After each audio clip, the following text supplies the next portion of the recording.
On today's show, we're joined by Senators Prospect and Memorial Cup champion Blake Montgomery. Blake tells us about Sens Dev Camp and his upcoming season with the Wisconsin Sens. This is Brady Kachuk, and you're listening to the Locked On Senators podcast. You're Locked On Senators, your daily podcast on the Ottawa Senators. Part of the Locked On Podcast Network, your team every day. Welcome. You are locked on to the Ottawa Senators, the only daily podcast covering the Sens.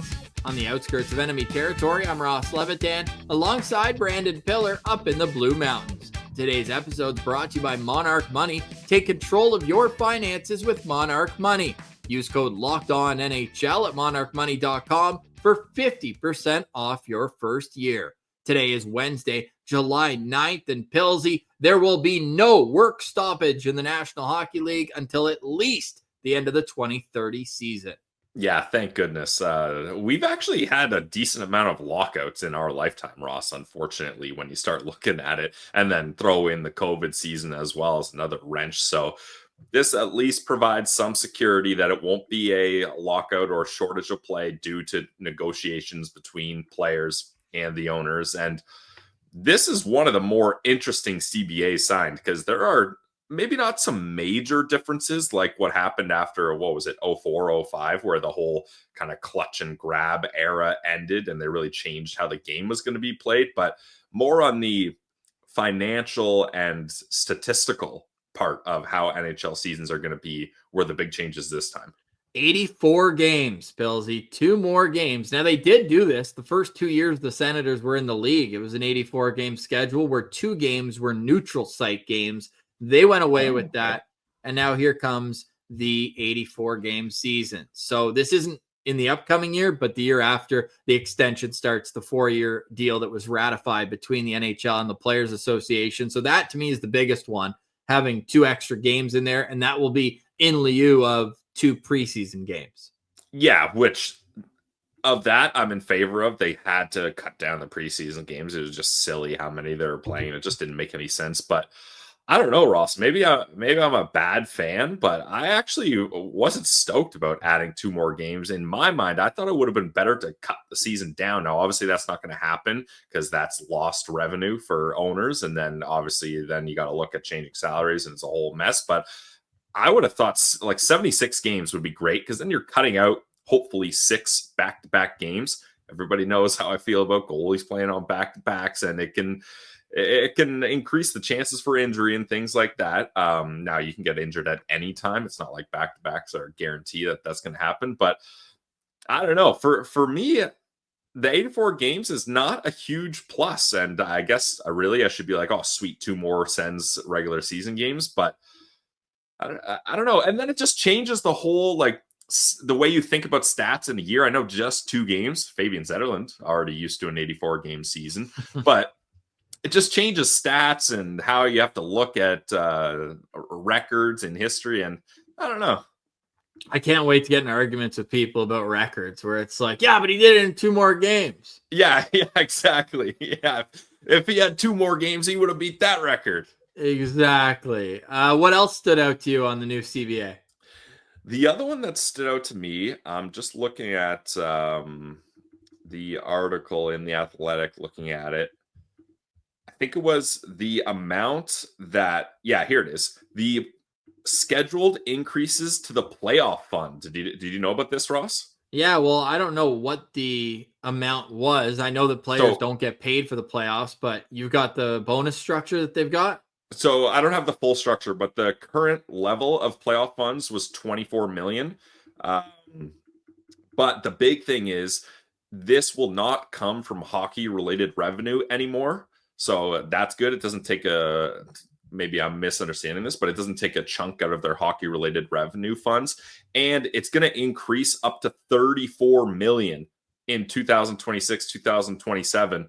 And then by the end of this CBA, it's going to be $40 million. So Ross, you're going from a playoff fund that came out of hockey-related revenue at $24 million last season to, by the end of this, at 2029, 2030, it's going to be $40 million and not taking out of their hockey-related revenue. So that's a $16 million bump. And for some guys that are already making like 8 sheets, like whatever. It's a nice little extra. But for those like fourth line grinders that are on league minimum deals, that's huge. Yeah, they're also changing the total years on contracts from 7 if you're acquiring a player from another team in free agency, and 8 if you're re-signing your own. It's now going to be 6 and 7 respectively. So you're going to take a year off, which I guess values the owner and the teams in terms of these long-term contracts that we often see either bought out or buried or having trouble paying off. And now players, though, the benefit would be that if you're young and you sign for the max term, you're going to be a year younger when you can sign your next deal. Yeah, but this one seemed weird to me, Ross, because like, why not just sign a 7-year deal then? Right. I don't right. know. Well, it takes maybe it off there's the a table. complicated answer to that we don't fully understand. Maybe there's agents watching being like, these idiots, they don't get it, and you'd be right. Well, yeah, you'd want to push for the max term. If you're an agent, you want to get the most security for your player. Now that's off the table. Yeah. So that's fair. But I mean, 7 versus 8 years, to me, that doesn't seem like a massive shift. But it will be interesting to see, Ross, if that changes the dynamic of sign and trades, like we just saw with Mitch Marner leaving Toronto, where the Leafs signed him to that 8-year deal because Vegas would not have been able to, and then traded him. It's happened a couple other times where teams take advantage of having that leverage of being like, hey, we can sign him to the extra long deal as long as you give us some piece back in a trade. So I wonder if that'll have the same kind of value now that it's capped at 7 years as opposed to 8. I'm curious to see. Also curious to see if players will still wear suits. There's no dress code anymore. Do you think some of them will still rock a suit? Oh, yeah, I think so. But I mean, and this one doesn't really matter to me. I don't mind that players are rocking suits. I think it looks fresh, but like, we're going to see some weird outfits from guys like Austin Matthews, Patrick Laine. Like, those guys are going to be in some wild outfits. They'll be looking like Russell Westbrook coming. Yeah, I was going to say, some of the NBA guys are, Brandon Piller, not a fashion guy, but they're looking crazy. So I guess that's fashionable, but yeah, so we'll see how it goes. I assume the players in Florida and in California, we're going to see a lot of shorts and flip flops, which is sweet. I don't blame them. Must suck having to wear a full suit when it's so hot out. But the one other thing I wanted to touch on, Ross, is, and this one seemed like a big deal for me, is by the end of the deal, the current league minimum is going to go from $775 to $1 million. So nice.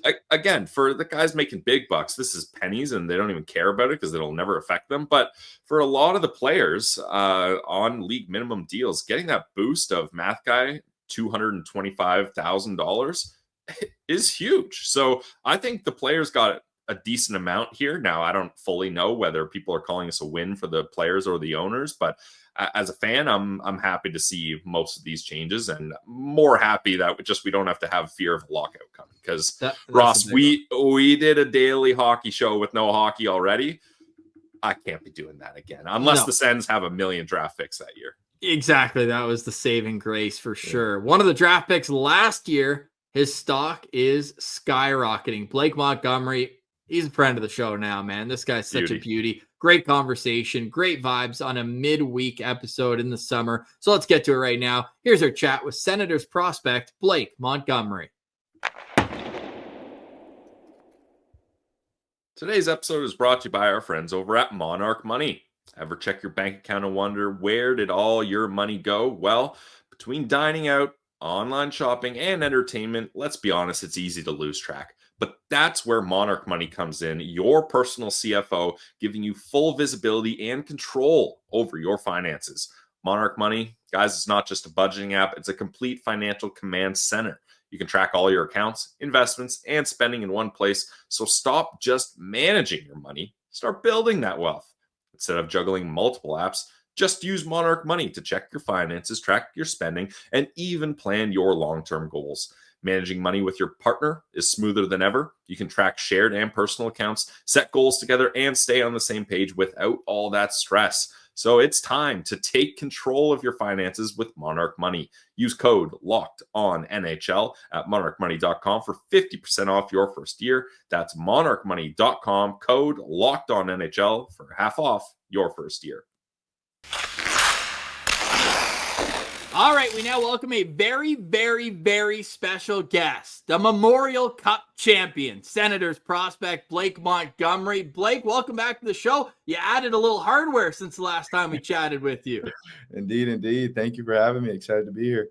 Man, we loved watching you play this year. Obviously, we discussed last time you were on the move from the USHL to the OHL. In hindsight, probably a good move, eh? Oh, man, definitely no regrets there. Not at all.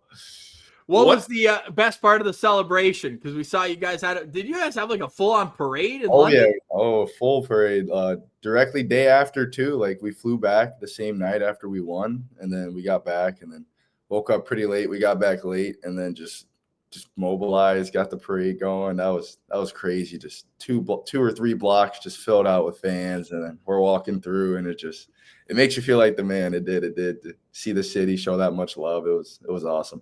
Yeah, I mean, in the OHL, London is the spot where, like, London's a hockey town and the Knights just dominated. What was it like joining an absolute wagon of a team like the London Knights? I know we talked about your transition, but, like, as you're getting to the playoffs, top team, just cruising through the playoffs, getting the Mem Cup, like, that must have been so special to be a part of a team like that. Oh, man, it's really was, because, who knows if I'll ever be on a team like that again. So I just kind of didn't take it for granted throughout the whole year. So, I mean, definitely going in, it was a bit nerve-wracking, obviously knowing the caliber of players on the team, those top guys. But it took a bit for me to get adjusted, but I thought I fit in quite well. What happened game one against Oshawa? Kind of pathetic. You guys lost the game in the playoffs? Yeah, that was wild. Yeah. I mean, we certainly weren't expecting to sweep the whole playoffs, but I mean, it was definitely a goal. But just one of those games, like I would say we played our game, it just didn't go our way. And then if anything, I'd say that was really good for us in that circumstance, because it just reminded us that it wasn't going to be handed to us. So we came out even harder that next game. So what I loved about your game this season in particular was the versatility that you showed. You went there, you played whatever role was needed. When all the big dogs went to the World Juniors, you elevated in the lineup and you elevated on the score sheet. What is your biggest takeaway from what your experience in London gave you? Definitely just being a part of a winning team. I mean, like, on some teams, there's going to be some, maybe some egos or just some guys who are more worried about themselves. And one thing I learned in London is if you put the team first, then a lot of your personal goals will come after. So just learning how to be a part of that process and just helping the team win. Do I get to take any credit for you adding a bit of toughness to your game? I think you had 4 penalty minutes last time you came on. I said there are some allegations that you might be soft. You had 20 PIMs in the playoffs, man. What happened? I couldn't tell you. I was shocked. Like, I had triple my PIMs in the playoffs in the regular season. So definitely not something I meant to do, but the boys did have my back most of the time. So that was awesome. Yeah, I mean, when the games get more important, you get a little bit of an edge to you. I like that. Now, last time we spoke to you, we asked, for sure, are you going to Wisconsin? You said, yup, for sure. That was 4 months ago. But when you win a championship like this, did it cross your mind to stay with London at all? Like, we just saw the Florida Panthers go back-to-back champs, and then all of them took hometown discounts and signed long-term deals. Was that even a thought? Or were you like, I know you're American kids, so you said you wanted to go to college. Did you think about staying in London to go back-to-back, or? Good question, Pills. Obviously, it's tough to, leave a spot like London, especially with the opportunity to go back and potentially do it again. But I found, just especially with the season I had, that what would be best for me is just filling out my frame, which Wisconsin will be very good for that. And then just playing older and heavier competition, I think, even though it's a shorter season, I think that'll better prepare me for pros. So come to Canada, win a chip, and go back. Are we calling you Kawhi Montgomery now or what?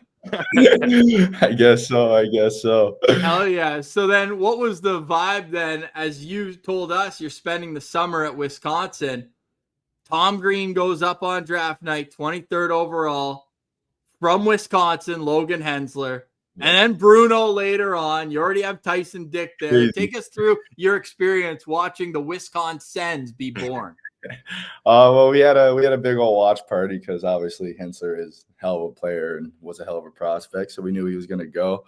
So it was kind of funny leading up to it. Like, most of the guys who played with him last year thought he was going to sneak a bit earlier, and then So I'm just watching Ottawa's pick. So I'm thinking like, all right, like that'd be pretty cool. So obviously 21st pick, they traded. So I was like, no, like he might go. And then sure enough, he didn't go. And then it came around 23. I was fully convinced he was going to go. And sure enough, they called his name. And it was obviously I haven't known him as long as the others, but it felt like, a really special group moment because clearly you could see how much it meant to everyone.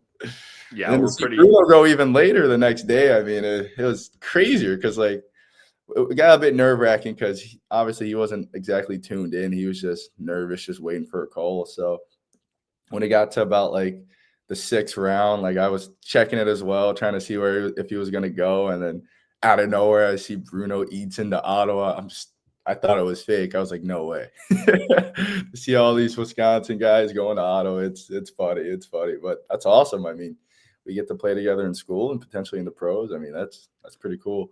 And it worked out last time Ottawa did this with the Nodak Sens, right? Jake Sanderson, Jacob Bernard Docker, Tyler Clevin, and Shane Pinto all played together at North Dakota. Yeah. All 4 guys in the National League now. Exactly. Hopefully it's a good omen. Yeah, we're all about the Wisconsins now. Nodak was fun, but it's all about Wisconsin now. Had you been kind of keeping tabs on the team throughout the season, like watching how they play? Were you in touch with the coach, Mike Hastings? Like, what was your communication like with Wisconsin?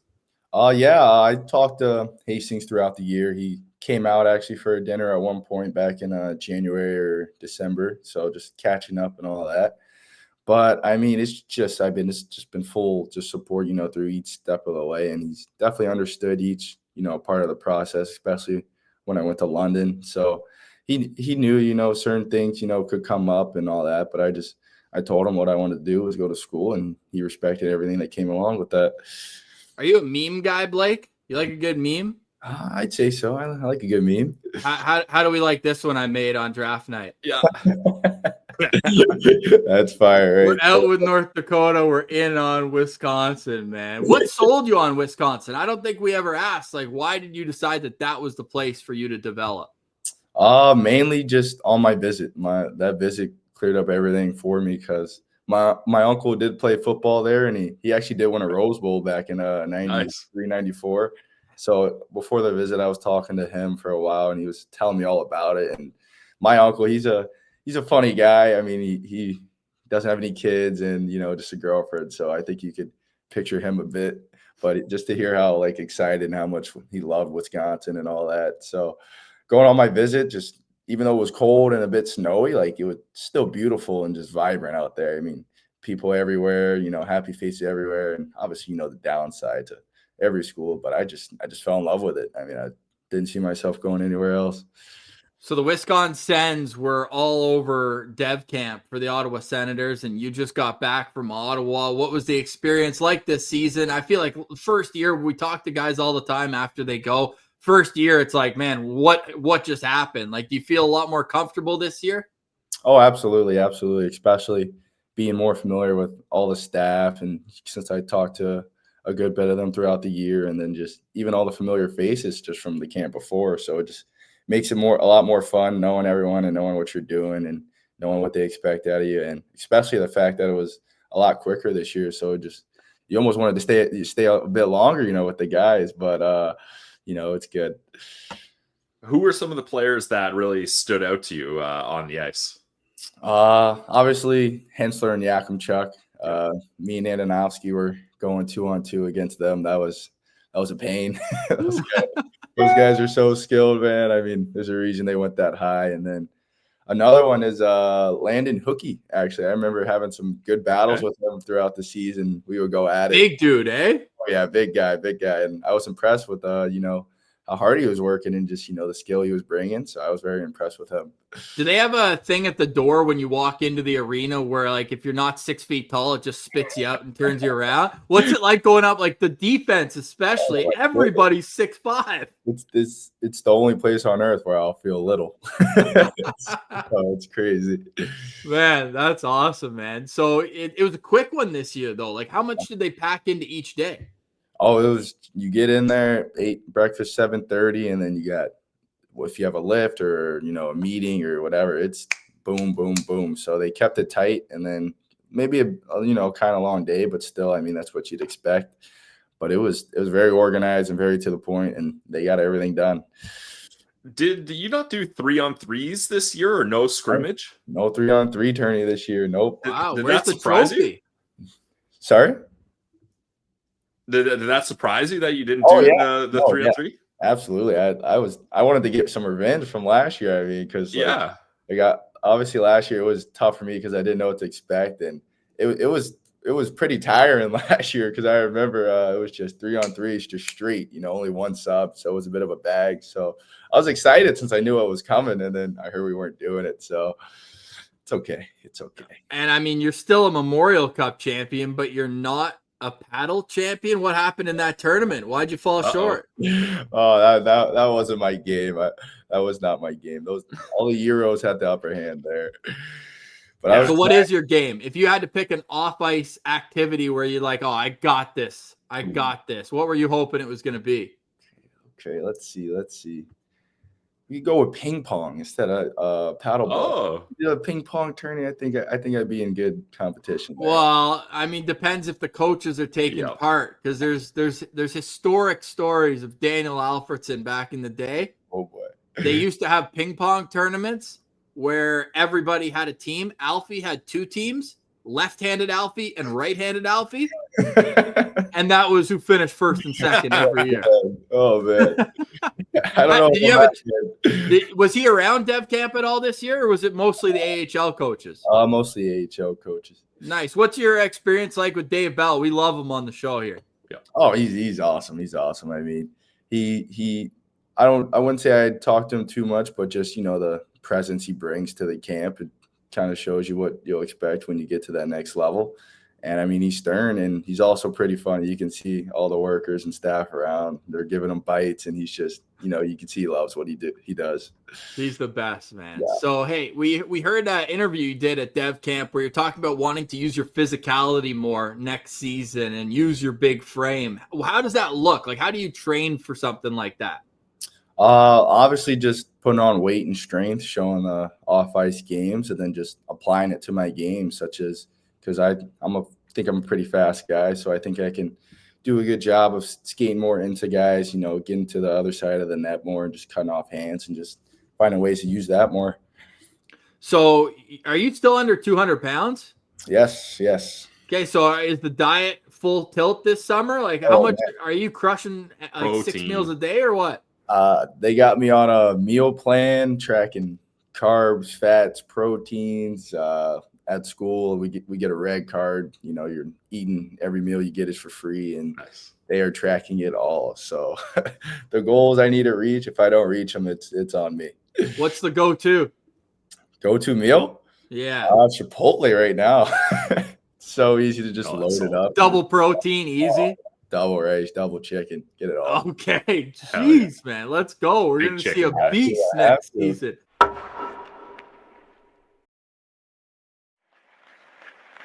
Has Coach Hastings at Wisconsin kind of given you a sense of what your role is going to be on the team next year? Honestly, I wouldn't say so, because the coaches, they're in NCAA, they're not allowed to practice with their guys all summer. So we've just been doing skills and open ice. Yeah. So honestly, we haven't done any like sort of team hockey stuff other than like off ice training and then power skating and skills. So when's go time? When are you guys officially starting the season as a team? I'm pretty sure September is when the coaches can come out, and then that's when we'll start getting after it. After Labor Day, they bust through the door like the Kool-Aid man. They're like, all right, it's showtime. It's game time now. Let's go. Exactly. On the line. Exactly. Let's go. Oh, man. Well, hey, we're excited to see what you guys have in store at Wisconsin. I know that they had a bit of a disappointing year the last couple, but that they're building in the right direction. Yeah. So we're excited to see, man. Pillsy, any final questions for Blake? Oh, I got more than one. Whoa! Question. We're not cutting it off here, are we? I got lots left for Blake. So you mentioned that you were in touch with Wisconsin and Mike Hastings through the year. Are you in contact with the Sens at all throughout the year? Like anybody on the Sens staff? Oh, yes. Don Boyd made it out to a few games, had a few words with him after those games. And then Andrew Gordon, we were talking throughout the whole year, basically, even when I was in Lincoln. So he would, see just how I'm doing, you know, away from the game, and then send clips and some feedback from games and just let me know if I play good. So that was good to have that sort of support from Andrew throughout the year, and then seeing Boyd also after some of those games. And is it, I guess you wouldn't really have a whole lot to compare it to, but it seems interesting that Andrew Gordon is a scout and in player development. So you chat with him as a scout, and then all of a sudden he's on the ice at Dev Camp. That must be kind of cool to already have a bit of a relationship with him. Oh, yeah, absolutely. Absolutely. And I was he was shocked. A player too, eh? Yeah, that's what I was just about to say. I was shocked. He was showing some skill out there. I was like, oh, okay. I see. I didn't know. Yeah, he's got the National League and under his belt too. Back in the day with Anaheim, I just looked him up recently too, and he was also a college kid, St. Cloud State. For him. Hey, speaking of guys with sick resumes out on the ice, what was it like being around Sam Gagne? Oh, awesome. You can tell he's just a hockey player, you know, just loves the game, loves a former London Knight. Oh yeah. And he also said he almost went to Wisconsin as well. No way. Yep. But then he's like, oh, should I go to Wisconsin? Back then, obviously, you couldn't go from one to the other. Or should I go play with Patrick Kane in London? Yeah. So I'm sure that was an easy decision for him. Man, what a career he had, eh? So what kind of help is he giving you guys out on the ice? Just a little like technique stuff that'll translate to the pros when it gets faster, like a cut back in your head up like before you even turn, so you see what's going on, or just little stuff, escape moves, and just kind of being quicker to be faster at that level. Now, you know about his 7-point game, eh? Yeah. How crazy is that, man? He's got to remind everyone about it. Or 8. I did him dirty. Yeah, 8. come on, Ross. And to be honest, I didn't even hear about it the whole week. So no man. I'd have that in my introduction. Sam Gagne, 8-point game player. Nice to meet you. Yeah. And I would find a letter in my name that I could change to an 8 and just be like, oh, why do you have that? Oh, I scored 8 points in a National League game. Actually, I don't know if you heard. Still the record, right? No one's done it since. I mean, no one's done it since. Yeah, that was in 2012, and it hadn't been done since 1989. That was the guy by the name of Mario Lemieux, and time before that was a year before, a guy by the name of Mario Lemieux. The time before that, in 1988, a guy by the name of Mario Lemieux. You see what I'm saying here? It's basically Mario Lemieux, Wayne Gretzky, Paul Coffey, Bernie Nichols got in there once. Oh, man. Crazy. How about this, though? And this is so off. This is what we do here. The Stastny brothers, Peter and Anton Stastny, each had 8 points in the same game in 1981. Damn. Easy game, eh? 16 for 2 guys? Oof. Yeah. You think you and Bryce could do that? Oh, yeah. Man. Oh, man. In beer league, probably for sure. Probably not. Maybe in summer 3-on-3, but that's so funny. So what's your setup like when you're back home? Is it full vacation mode from on ice? You're just on ice at Wisconsin, or do you find skates to get on when you're home? Yeah, there's some ice. There's a little 3-on-3 league, or maybe just a skill skate. My brother, he's doing lessons throughout the week, so he'll be coaching there. And then, yeah, I'm really never like home in Maryland for that long at all these days. So I'm here a week. So I'm just doing my workouts that Tommy, our trainer at Wisco, sent, and just some rehab stuff for my knee. And then I'll probably skate once or twice. But other than that, yeah, just kind of relax and eating the good foods from home, some of the good childhood stuff, and just kind of enjoying being here. What else is on the docket this summer? Are you able to sneak out on any vacations? Yes, I am back to school Sunday until August 8th, and then I am headed to Bermuda on the 10th for a nice big family reunion. So, dude, what's the weather like in the summer down there? Oh, it's almost foul. Like it's humid, it's hot, but I mean, what else would you want, especially coming from a London winter? So, and you're going to be in Wisconsin, so you're taking the sunshine while you can. All up. Bottle it up, bring it up to Madison. Yes. Yeah. Well, I have a final topic because there's things I want to get into. Switching things up here, Ross. Not just final question. Wow. We haven't even talked about the Mem Cup yet. So Ross was kind of giving you a hard time about the one game you lost in the playoffs, but the only game you lost on the way to the Mem Cup was against the Medicine Hat Tigers, 3-1 loss. But you get the last laugh with the 4-1 win in the final game. But how good is Gavin McKenna? Like, it must just be crazy lining up against that guy. It's crazy. I mean, especially with how young he is, that's what kind of made it more like kind of scary because like I was watching him like pretty obviously, you're gonna watch him, pretty specifically, and just kind of the stuff he was doing right now, like it just kind of makes you think, what's he gonna do down the road? So it's just like some shifts he just had complete control of the game, and it was just up to him what was gonna happen, and it was impressive. It was. Well, that road led him through Wisconsin. You guys are in the Big Ten together next year. That was going to be my next question. How pissed were you when he made his announcement? He's going to Penn State. He's in the same division, man. Big Ten as you. You must have been like, damn. Yeah. No, I mean, I was, I wouldn't say mad. I'd say excited. I mean, there you go. It's going to make those games, that much more fun because Penn State, they're going to be a wagon. And then I think I heard they have a sick goalie. Oh, yeah. Yeah, you see what I did there, eh? He's a good guy as well. He's a beauty, man. Yep. He's been on with us before. Kevin Riedler, for those who don't know, he's going to be at some people are saying that Gavin McKenna wouldn't have picked Penn State if Kevin Riedler didn't transfer there. Some people are saying that's the word on the block.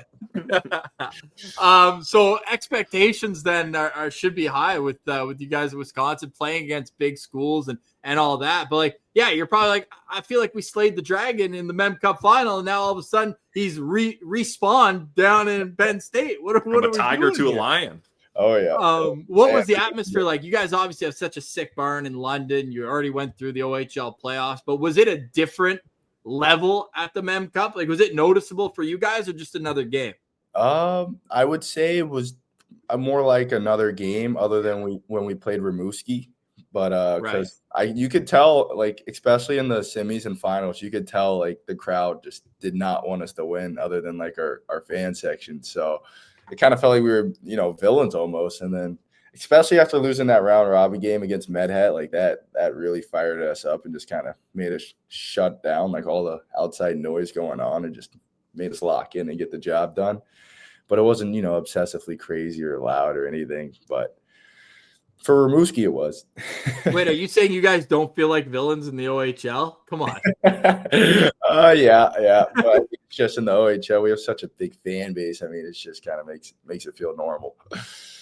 That's sick. Hey, you played against Jackson Parsons this season. What'd you think about him signing with the Sens? Oh, I was pumped to see that because I always loved this game. I mean, because some games, like, we would just pepper him, and he's just standing on his head till that clock said 0. So I love the passion that he plays with, the energy he brings, and I think he's a hell of a goalie, even though I did score on him quite a bit. But oh, here we go. Hey, speaking of that, I always like asking guys after Dev Camp, which goalie gave you the hardest time?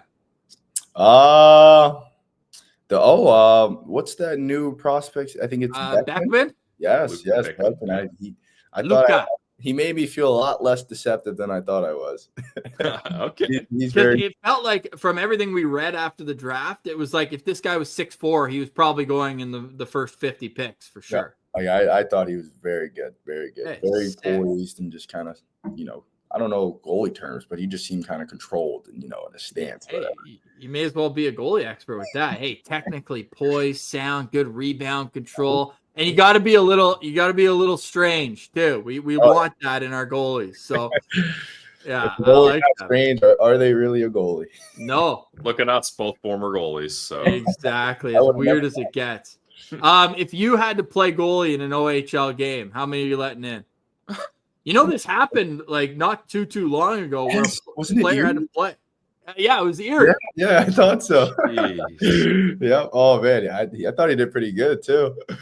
That's How many would you let in though? Oh, I mean, upwards 15. I mean, just it depends on who we're playing too, but I mean, just so back and forth. Like I wouldn't be able to keep up.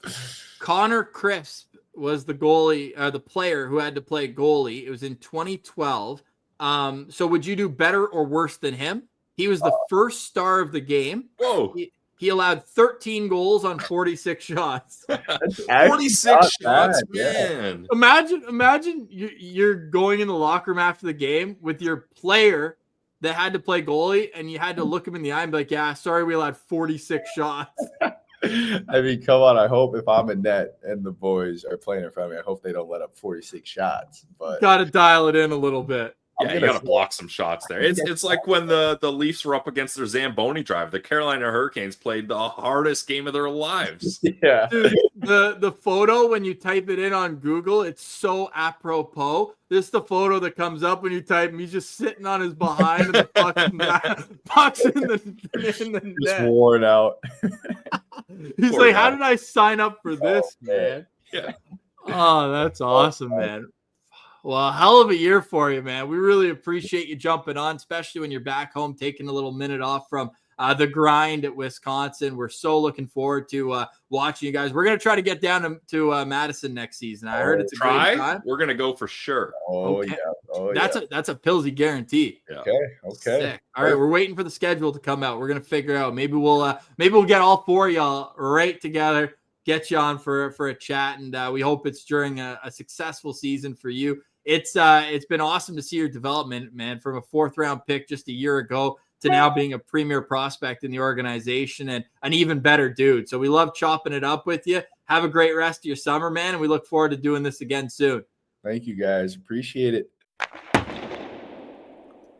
All right, stick taps to Blake Montgomery for joining us. What a fun conversation and a great dude. We're wishing him all the best going forward. If you have a small business that you want to advertise in Ottawa or big, you can let us know. You can find our contact information on our YouTube page. And we got returning sponsors. We love our friends over at GLEBE Central Pub, at Farm to Fork, and you can be a part of the Locked On Podcast family. You can just shoot us an email there. Pillsy, any final thoughts on today's show? Final thoughts for me. If you are unfamiliar with Blake Montgomery as a Sens fan and you watched the interview and you loved his vibes and you're like, oh man, this guy's sweet. Like what's he like on the ice? If you haven't watched, I posted a highlight video from YouTube, Ross. I'm not kidding. The whole time I was watching that highlight video, I'm just going, oh, ooh, like just all the moves he's got. He's the hockey IQ he's got. He's so much fun to watch. And one underrated thing was he's got a good stick too. So many of his points come from turning it over from the opponent in his own end, rushing it up the ice and either dishing it off or burying the puck himself. So this player's sick. I'm so excited for the Wisconsin Sens, the Badgers. We're going to go see them in Madison for sure. And having 4 guys on one team again, it's bringing back good memories. So I'm fired up. Well, stay tuned for tomorrow's episode of Locked On Senators, where we'll chat with another member of the Wisconsin Sens. And this Friday is the final show of the season at 5 days a week. We're going to go to Monday, Wednesday, Friday episodes starting next Monday. So we're going to go out with a bang. I'll just leave it at that. For today, we say goodbye. Thank you so much for watching, listening, and engaging with the show. For Brandon Piller, I'm Ross Levitan. This has been another edition of the Locked On Senators podcast, your team every day.